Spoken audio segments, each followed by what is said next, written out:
हरे कृष्ण कृष्ण कृष्ण हरे हरे, हरे राम राम राम हरे हरे। हरे कृष्णा। आप सभी पर भगवान श्री कृष्ण और राधा रानी का आशीर्वाद सदा सर्वदा बना रहे। आपका दिन शुभ और मंगलमय हो। पिछले अध्यायों को सुनने के लिए आप सभी का दिल से बहुत बहुत शुक्रिया। आइए सुनते हैं आज की महात्म्य कथा और पुण्य फल देने वाली कथा। ओम नमो नारायणाय। हे प्रिय भक्तों, मन को वश में करके प्रभु चरणों में लगाना बड़ा ही कठिन है। शुरुआत में तो मन इसके लिए तैयार ही नहीं होता, लेकिन मन को मनाएं कैसे? तो इससे संबंधित एक बहुत ही सुंदर कथा सुनते हैं। एक शिष्य था, लेकिन उसका मन किसी भी भगवान की साधना में बिल्कुल भी नहीं लगता था और साधना करने की इच्छा भी मन में थी। वह गुरु के पास गया और गुरुदेव से कहा कि हे गुरुदेव, साधना में मेरा बिल्कुल भी मन नहीं लगता और साधना करने का मन भी होता है। कोई ऐसी साधना बताएं जो मन भी लगे और साधना भी हो जाए। यह सुनकर उसके गुरु ने कहा कि तुम कल आना। दूसरे दिन वह गुरु के पास पहुंचा तो गुरु ने कहा, सामने रास्ते में कुत्ते के छोटे छोटे बच्चे हैं, उसमें से 2 बच्चे उठा कर लाओ और उनकी हफ्ता भर देखभाल करो। गुरु के इस अजीब से आदेश को सुनकर वह भक्त चकरा गया, लेकिन क्या करे, गुरु का आदेश जो था, इसीलिए उसने 2 पिल्लों को पकड़ लिया और उन्हें लेकर आ गया। लेकिन जैसे ही उसने उन्हें छोड़ा, वे भाग गए। उसने फिर से उन्हें पकड़ा, फिर से वे भाग गए। अब उसने उन्हें फिर से पकड़ लिया और दूध रोटी खिलाई। अब वे पिल्ले उसके पास रहने लगे। हफ्ता भर उन पिल्लों की ऐसी सेवा यत्न पूर्वक की कि अब वे उसका साथ छोड़ ही नहीं रहे थे। वह जहां भी जाता, पिल्ले उसके पीछे पीछे भागते। यह देखकर गुरु ने दूसरा आदेश दिया कि इन पिल्लों को अब तुम भगा दो। भक्त के लाख प्रयास के बाद भी वह पिल्ले नहीं भागे। तब गुरु ने कहा, देखो बेटा, शुरुआत में ये बच्चे तुम्हारे पास रुकते ही नहीं थे, लेकिन जैसे ही तुमने उनके पास ज्यादा समय बिताया, ये तुम्हारे बिना रहने को तैयार ही नहीं है। ठीक इसी प्रकार खुद जितना ज्यादा समय भगवान के पास बैठोगे, मन धीरे धीरे भगवान की सुगंध आनंद से उनमें रमता जाएगा। हम अक्सर चलती फिरती पूजा करते हैं, तो भगवान में मन कैसे लगेगा? जितनी ज्यादा देर ईश्वर के पास बैठोगे, उतना ही मन ईश्वर रस का मधुपान करेगा और एक दिन ऐसा आएगा कि उनके बिना आप रह नहीं पाओगे। शिष्य को अपने मन को वश में करने का मर्म समझ में आ गया और वह गुरु आज्ञा से भजन सुमिरन करने चल दिया। हे प्रिय भक्तों, तो यह थी ईश्वर रस का मधुपान करने की बहुत ही सुंदर कहानी। अगर अच्छी लगी हो तो कमेंट बॉक्स में जरूर बताइएगा। आइए अब पुण्य फल देने वाली कथा सुनते हैं। इसके बाद कार्तिक मास महात्म्य में सुनेंगे। एक बार की बात है, वृंदावन में एक महाराज जी बड़ी ही सुंदर कथा सुना रहे थे। यमुना नदी के उस पार गांव से 2 सहेलियां वृंदावन में प्रतिदिन फल और सब्जियां बेचने के लिए जाया करती थी। उन दोनों सहेलियों में से एक का नाम मंगला और दूसरी का नाम सुमंगला था। मंगला और सुमंगला दोनों फल और सब्जी की टोकरियां अपने सिर पर रखकर आती और फिर वृंदावन की गलियों में बैठकर उन फल और सब्जियों को बेचा करती थी। यह उनका प्रतिदिन का नियम था और खाने के लिए वे दोनों अपने घर से अचार और रोटी लेकर आती, क्योंकि उन्हें सुबह सुबह घर से जल्दी निकलना पड़ता था। उन दोनों पर अपने परिवार की इतनी बड़ी जिम्मेदारी थी कि उनके पास भगवान की भक्ति करने का समय ही नहीं था। उन्हें पता ही नहीं था कि भक्ति क्या होती है, पूजा पाठ क्या होता है, क्योंकि उन्होंने कभी भी भक्ति की ही नहीं थी। वह तो केवल अपना और अपने परिवार का पेट भरना जानती थी। वे दोनों बड़ी ही सरल थी और कभी भी झूठ नहीं बोलती थी। झूठ बोलना तो मानो उन्होंने अपने जीवन में कभी सीखा ही नहीं था। छल कपट क्या होता है यह भी उन्हें नहीं आता था। मंगला और सुमंगला इस बात को समझती नहीं थी कि आखिर छल कपट होता क्या है, क्योंकि उन्होंने आज तक ना तो कभी एक दूसरे से और ना ही किसी और से कभी झूठ बोला था। हे प्रिय भक्तों, एक दिन क्या होता है कि वह दोनों सहेलियां सब्जी बेचने के लिए वृंदावन में आई। तो आज उनकी सब्जियां हर दिन की तरह से जल्दी बिक गई। जब सारी सब्जियां बिक गई तो उनके पास समय ही समय था, नहीं तो बाकी दिनों में तो वो सुबह से शाम तक टोकरियां लेकर बैठी रहती। शाम होने तक उनकी सब्जियां बिक पाती थी। अब आज जब उनकी सब्जियां जल्दी बिक गई तो उनके पास तो समय ही समय था। तब उन्होंने देखा कि पास में ही बड़े ज्ञान की कथा चल रही थी। यह देखकर मंगला ने सुमंगला से कहा कि सुनो, आज तो सब्जी जल्दी बिक गई है, हम इतनी जल्दी भी घर जाकर क्या करेंगी? तब तक महाराज जी कथा सुना रहे हैं, चलो हम भी कथा सुन लेते हैं। तब सुमंगला ने कहा कि बहन, यह कथा क्या होती है? मंगला बोली कि बहन, यह तो मुझे भी नहीं पता कि कथा क्या होती है, लेकिन सभी लोग कहते हैं कि कथा हो रही है, तो चलो आज हम भी चलकर सुन ही लेते हैं कि कथा क्या होती है। अब मंगला और सुमंगला दोनों अपनी सब्जी की खाली टोकरियों को एक जगह पर रखकर कथा में चली गई। सबसे पीछे जाकर पांडाल में बैठ गई और दोनों बड़ी श्रद्धा से बड़े मन के साथ कथा सुनने लगी।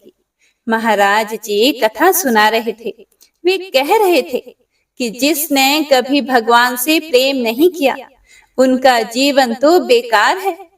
महाराज जी कथा में कह रहे थे कि जिनका प्रेम भगवान श्री कृष्ण के चरणों में नहीं हुआ उनका जीवन तो सर्वथा बेकार है। अरे, अगर आपने भगवान को नहीं देखा तो फिर क्या देखा? भगवान को नहीं पाया तो फिर क्या पाया? महाराज जी बड़े ही प्यार से अपने भक्तों को, सभी श्रोताओं को भगवान की कथाएं सुना रहे थे। भगवान को प्राप्त कर लेना ही जीव मात्र की, मनुष्य मात्र की सार्थकता है। कथा के बीच में से महाराज जी ने पूछा कि आपको पता है इस धरती पर आपका जन्म क्यों हुआ है? भगवान को पाने के लिए आप आए हो। भगवान को खोजने के लिए ही आपका जन्म इस धरती पर हुआ है। लेकिन यहाँ पर तो आप लोग केवल और केवल अपना पेट भरने में ही लगे रहते हो, बस पैसा इकट्ठा करने में लगे रहते हो। ये भूल जाते हो कि आपका इस धरती पर आने का उद्देश्य क्या है। जब महाराज जी ने इस तरह से कथा में समझाया तो मंगला और सुमंगला दोनों सहेलियां कथा से बड़ी प्रभावित हुई। मंगला ने कहा कि देखो बहन, महाराज जी ने क्या कहा? महाराज जी ने कहा कि भगवान श्री कृष्ण के चरणों में प्रेम नहीं हुआ तो जीवन तो बेकार है। तब सुमंगला ने कहा कि बहन, तो क्या फिर हमारा जीवन बेकार हो जाएगा? क्या हमारी जिंदगी बेकार चली गई? मंगला ने कहा कि बहन, लगता तो ऐसा ही है। अब कथा चल रही थी। इधर मंगला और सुमंगला को यमुना नदी पार करके समय पर अपने घर वापस जाना था, इसीलिए वो दोनों सखियां तो कथा से उठकर चली गई।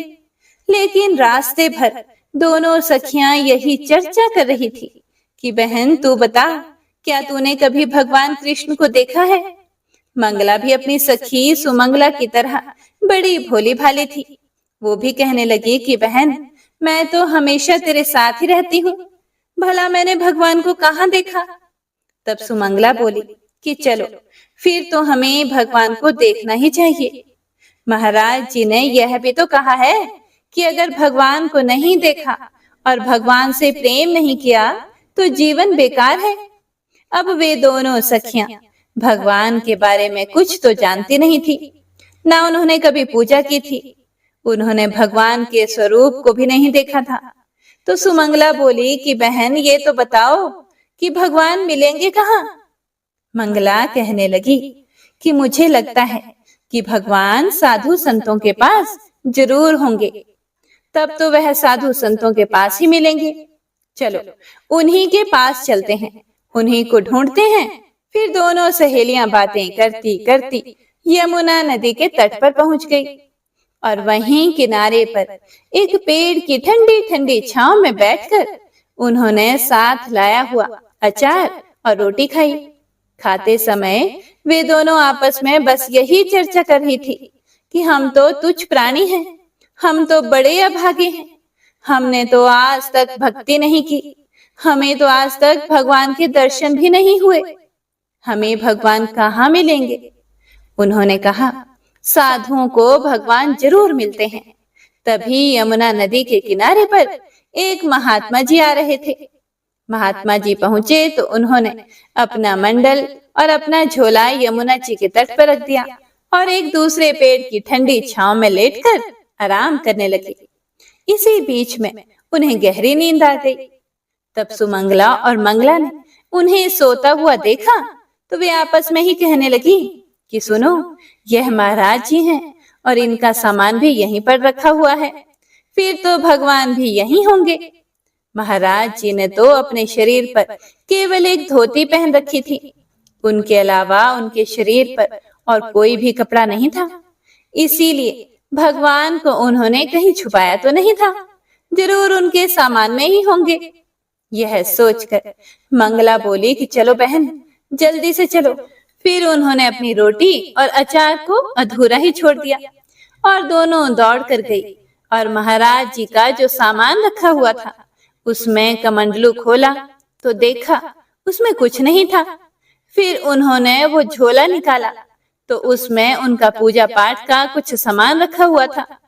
वो कहने लगी कि अरे बहन, इस झोले में तो भगवान नहीं है, देखो ध्यान से, भगवान तो महाराज जी के पास ही होते हैं, भगवान तो साधुओं के पास होते हैं, जरूर इनके पास भगवान होंगे, तुम्हें दिख नहीं रहे। अब वह दोनों सखियां इतनी भोली भाली, इतनी मासूम थी कि उन्हें यह भी नहीं पता कि भगवान कहाँ है। उन्हें तो बस यह पता है कि भगवान साधुओं के पास होते हैं, क्योंकि साधु ही भगवान की सच्ची भक्ति करते हैं और उन्हें कुछ कमाने की तो चिंता होती नहीं, जो मिल जाता है उसी को प्रेम से ग्रहण कर लेते हैं। अब उन महात्मा जी के पास से भगवान को ढूंढने के चक्कर में उन्होंने उन महात्मा जी का पूरा झोला ही उलट पुलट कर दिया। जब झोले को पूरा खाली कर दिया तो उसमें से एक छोटा सा डिब्बा निकला।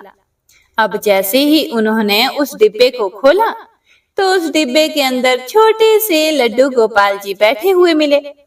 लड्डू गोपाल जी को देखकर सुमंगला बड़ी खुश हुई और उसने मंगला से कहा कि बहन देखो, मिल गए भगवान, जल्दी देखो, यह रहे। मंगला तो रोने लगी। यह देखकर सुमंगला बोली, बहन रो क्यों रही हो, हमें भगवान के दर्शन हो गए और यही भगवान है। मंगला बोली कि हे भगवान, आपको इतने छोटे से डिब्बे में महाराज जी ने बंद करके रखा है। हमें तो ऐसा लगता है कि ये महाराज जी भगवान को जरूर डराते धमकाते होंगे, और देखो तो सही, भगवान का पांव भी टेढ़ा हो गया है। मंगला बोली कि हे प्रभु, अभी महाराज जी गहरी नींद में सोए हुए हैं, आपको डरने की बिल्कुल भी जरूरत नहीं है। आप एक काम करो, थोड़ी देर तक, जब तक हम दोनों सखियां यहाँ पर हैं, आप अपना पांव सीधा कर लो। आपको डरने की बिल्कुल भी जरूरत नहीं, आपको कोई भी नहीं डांटेगा। आपने महाराज जी के डर के कारण अपना पांव टेढ़ा करके रखा है ना, और इतने छोटे से डिब्बे में आप बैठे हुए हो।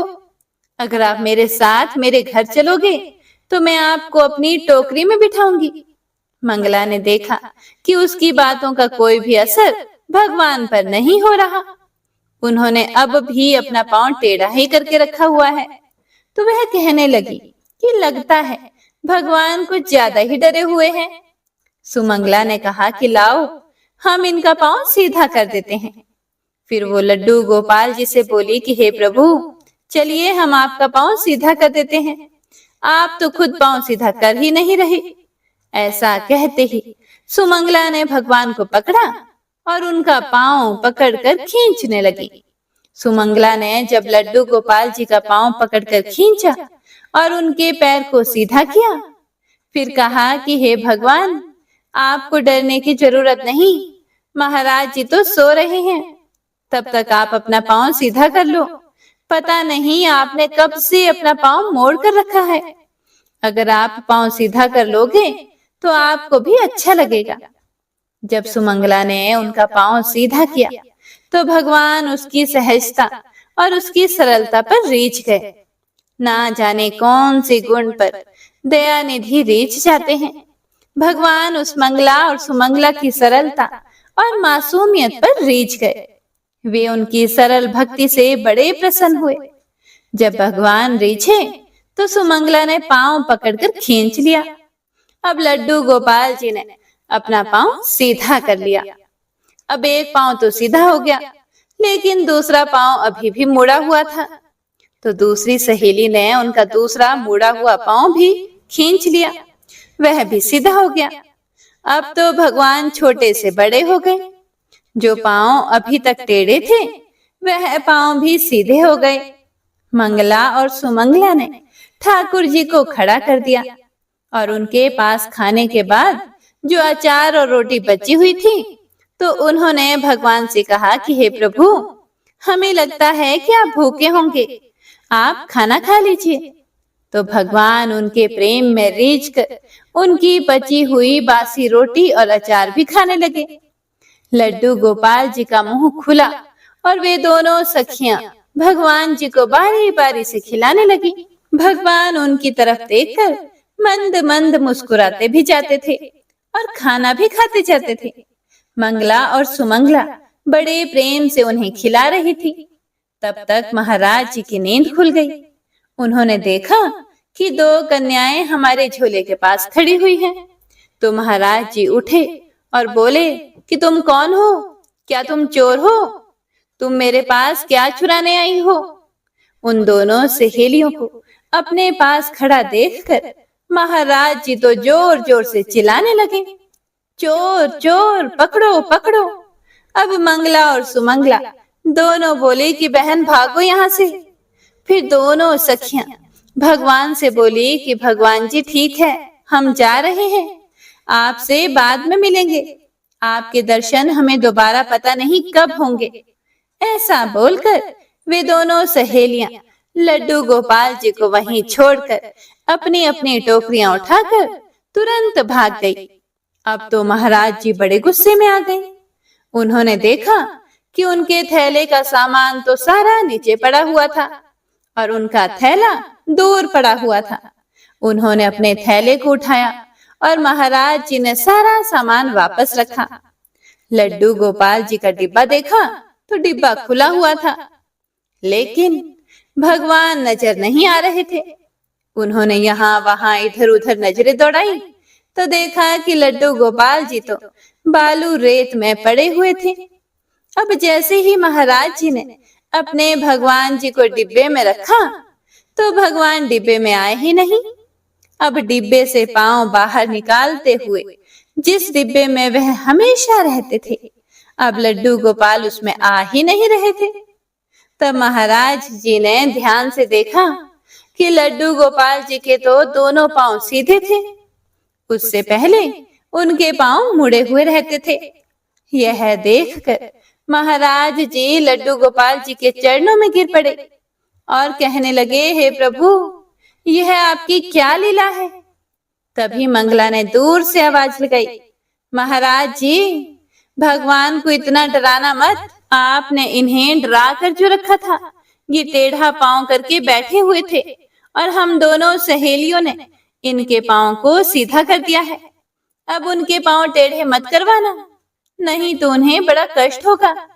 मंगला दूर से ऐसा कहकर चली गई और वह साधु महाराज तो मंगला और सुमंगला को जाता देखते रहे। जब उन्हें कुछ स्मरण हुआ तो वह दूर से ही चिल्लाकर कहने लगे, बेटा रुक जाओ, मुझे अपने चरणों की धूल तो ले लेने दो। लेकिन मंगला और सुमंगला रुकी नहीं। वो दोनों सखियां चली गई, क्योंकि उन्हें ऐसा लग रहा था कि कहीं महाराज जी हमें पकड़कर हमें मारे ना। तब महाराज जी बोले, हे नाथ, आपकी सेवा करते करते मेरी तो सारी उम्र निकल गई, लेकिन आपका पांव मैं कभी सीधा नहीं कर पाया, कभी आपको भोग नहीं लगा पाया। और यह दोनों गांव की छोटी सी लड़कियां, इन्होंने तो आपको अचार और रोटी का भोग तक लगा दिया, और उनके कहने से आपने भोग भी ग्रहण कर लिया, उनके कहने से अपने पांव भी सीधे कर लिए। तब महाराज जी भगवान के चरणों में गिरकर नमस्कार करते हुए कहने लगे, हे नाथ, मैं तो अभागा हूँ। मैंने सिर्फ आपको अपनी झोली में रखकर केवल वजन ढोया है। जैसा प्रेम उन दोनों कन्याओं ने कर लिया, उतनी सरलता और सहजता तो मेरे भीतर कभी नहीं आई। शायद इसी कारण आपने मुझे कभी दर्शन नहीं दिए। हे प्रिय भक्तों, अगर भगवान को सच्चे मन से याद किया जाए, सच्चे मन से निष्कपट भाव से भगवान की भक्ति की जाए, तो भगवान किसी न किसी रूप में अपने भक्तों को दर्शन जरूर देते हैं। हरे कृष्णा। तो यह थी आज की कहानी। उम्मीद करती हूँ आपको जरूर पसंद आई होगी। तो आइए अब सुनते हैं आज की महात्म्य कथा। ओम नमो नारायणाय। पिछले अध्याय में देव ऋषि नारद जी ने राजा पृथु को विष्णु नाम के ब्राह्मण और राजा चौल की कहानी सुनाई थी। इतनी कथा सुनने के बाद देव ऋषि नारद जी ने कहा, हे राजन, अब मैं आपको भगवान के मंदिर में दीपदान करने और झाड़ू लगाने का महात्म्य भी सुनाता हूँ, जो एक समय मुझे स्वयं श्री ब्रह्मा जी ने सुनाया था। अत्यंत गोपनीय इस कथा को अब आप भी ध्यान पूर्वक सुनिए। हे राजन, अत्यंत प्राचीन काल की बात है।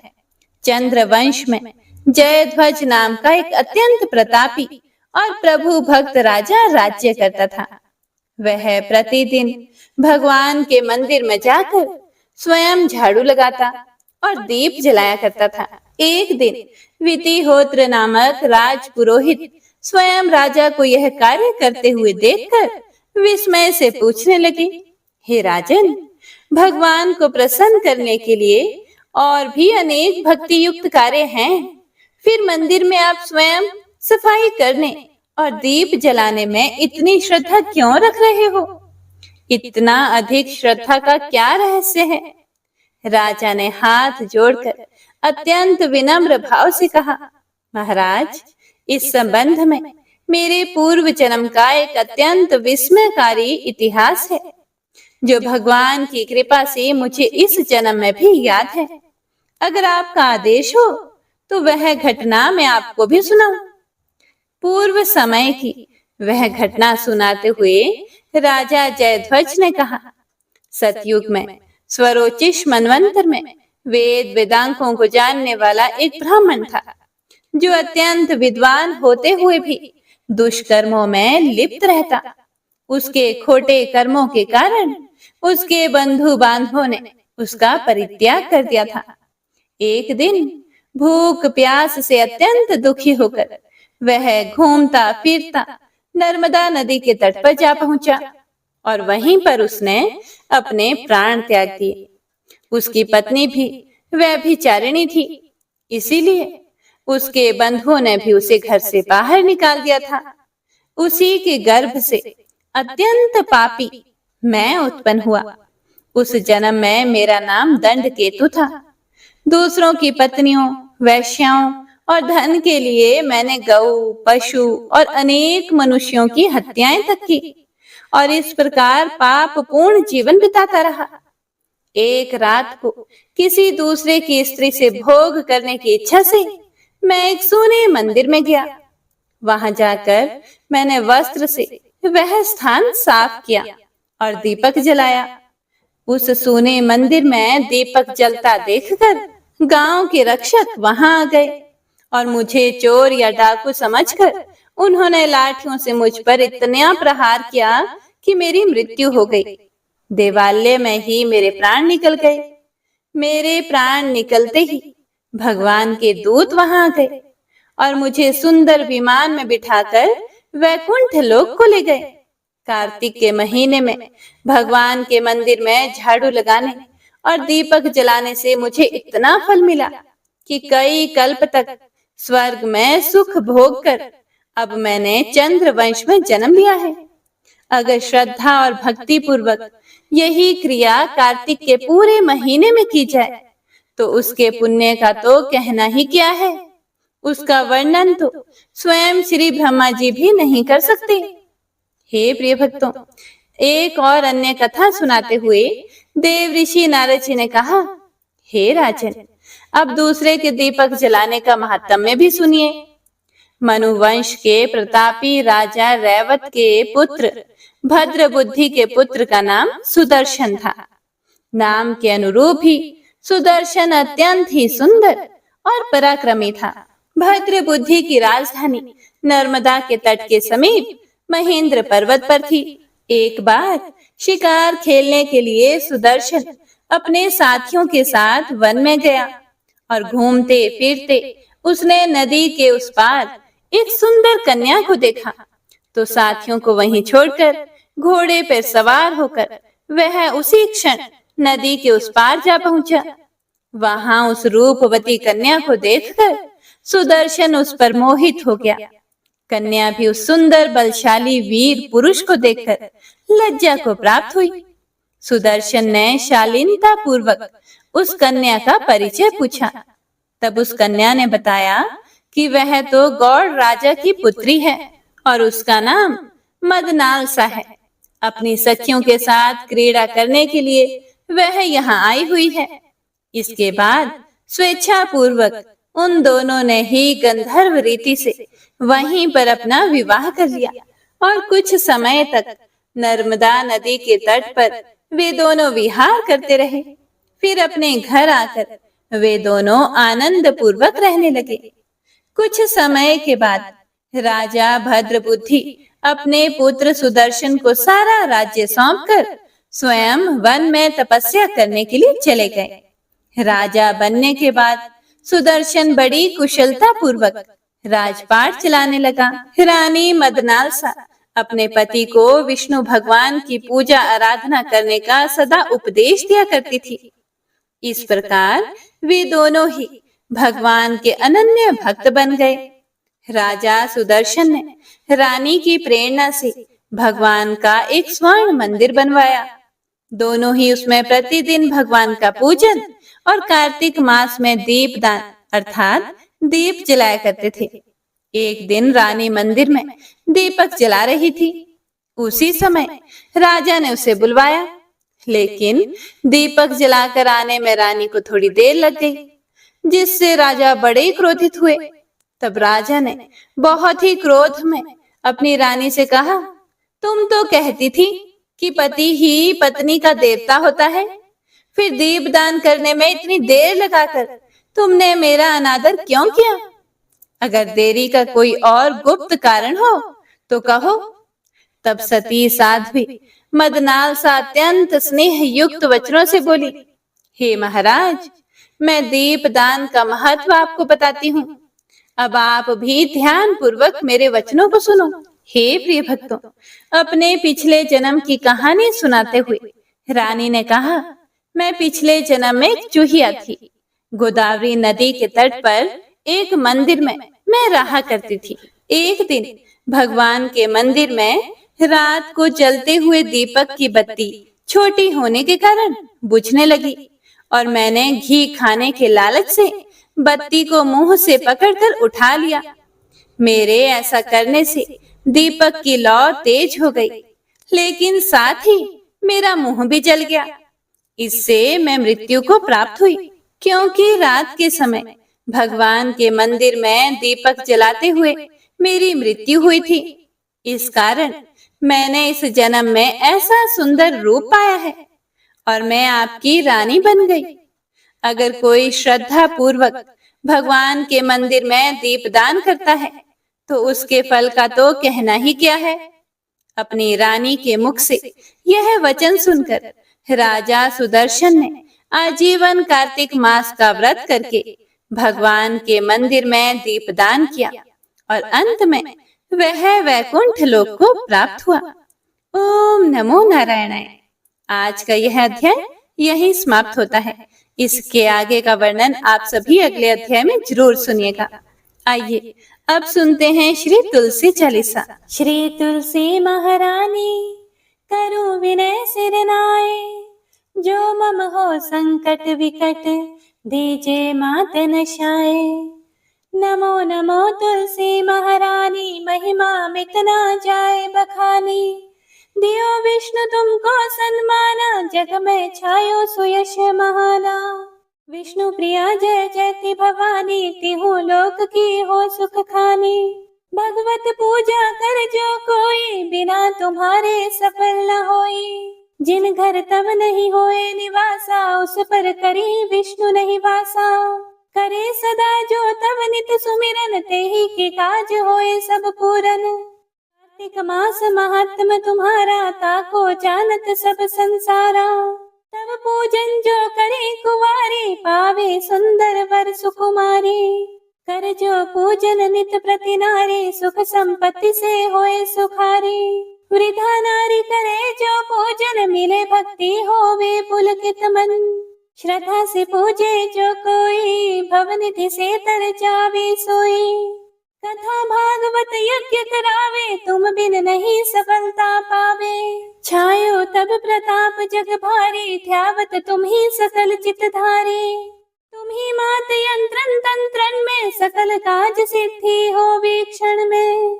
औषधि रूप आप हो माता, सब जग में तब यश विख्याता। देव ऋषि मुनियों तप धारी, करत सदा तब जय जयकारी। वेद पुराणन तब यश गाया, महिमा गम पार नहीं पाया। नमो नमो जय जय सुख कारणी, नमो नमो जय दुख निवारणी।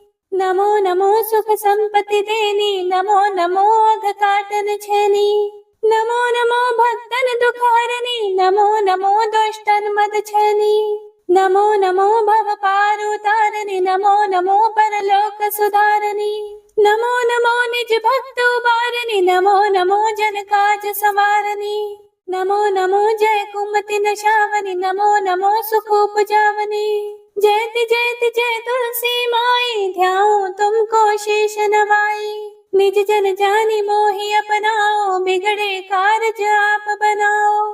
करो विनय मैं मात तुम्हारी, पूर्ण आशा करहूँ हमारी। शरण चरण कर जोरी मनाऊं, निश दिन तेरे ही गुण गाऊं। कहूँ मात यह अब मोह पर दाया, निर्मल होए सकल मम काया।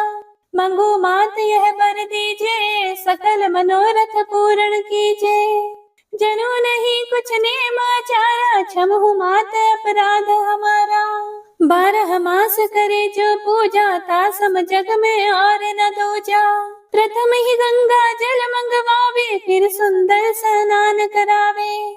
चंदन अक्षत पुष्प चढ़ावे, धूप दीप नैवेद्य लगावे।